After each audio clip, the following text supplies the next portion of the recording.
Subscribe to our channel by clicking the subscribe button. Click the bell button and enjoy the latest uploads from our channel. Now the next topic is laws of exponents for real numbers. Exponents के laws. अब अगर आप recall करें 17 की power 2 multiply by 17 to the power 5, 17 to the power 7 कैसे आया? 5 to the power 2 whole to the power 7 is 5 to the power 14. How? ऐसे ही ये भी कुछ एक्सपोनेंट्स की मल्टीप्लिकेशन एंड डिविजन है. ये कैसे हुई? सो इफ यू रिकॉल कुछ आइडेंटिटीज थी हमारे पास.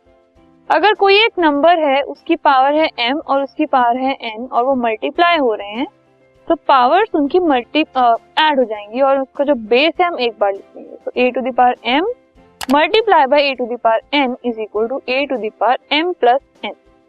ऐसे ही एक नंबर की अगर दो पार्ट्स हैं तो वो पार्ट मल्टीप्लाई हो जाएंगी और सेम बेस डिफरेंट एक्सपोनेंट अगर डिवाइड हो रहे हैं तो पार्ट्स माइनस हो जाएंगी, जिसमें m is greater than n. अगर डिफरेंट बेस हैं, पावर सेम है, तो बेसिस मल्टीप्लाई हो जाएंगे, पावर अकेले लिखी जाएगी.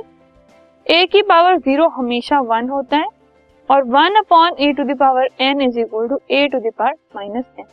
अब इनको यूज करके हम दोबारा इन क्वेश्चंस पे आते हैं. 17 to the power 2 multiply by 17 to the power 5. अब आप देख रहे हैं इसमें बेसिस सेम है, तो प्रॉपर्टी लगेगी a to the power m multiply by a to the power n is equal to a to the power m plus n.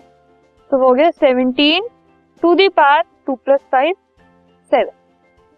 अब 5 to the power 2 whole to the power 7, ये हो गया a to the power m whole to the power m which is equal to a to the power m multiply by n. तो ये हो गया 7 into 2 14. अब 23 to the power 10 upon 23 to the power 7, ये क्या है? a to the power m upon a to the power n which is equal to a to the power m minus n. तो 10 में से 7 गए, 23 की पावर आ गई 3. 7 की power 3 multiply by 9 to the power 3, तो इसमें बेसिस अलग हैं लेकिन पावर सेम है. तो ये हो जाएगा a into b whole to the power m. a into b is 7 into 9 which is 63 और पावर हो गई 6. तो इस तरीके से हम लॉज ऑफ एक्सपोनेंट यूज करके रियल नंबर को सॉल्व कर सकते हैं.